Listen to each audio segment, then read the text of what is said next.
Deti, kde ste prišli? Ninka, čo si priniesla? Komu? Polož. Paťka, čo si priniesla zvieratkám? Kto bude papať mrkvičku? Zajačík.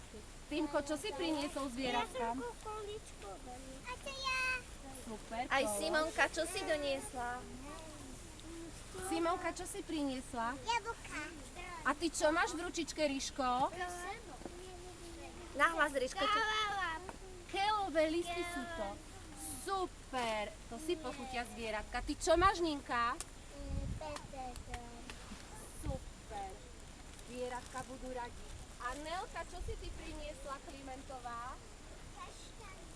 No, veľký rúbzak kaštanov. A čo je, detičky, v krmelci? Čo je toto? Seno. A kto bude papať, synko? Koník. Ale tu, kto sa bude na lúčke pásť? Srnka, a prečo je tuto sienko?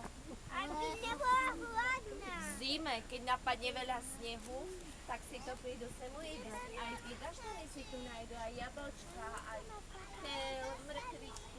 Deti, zakývajte mi.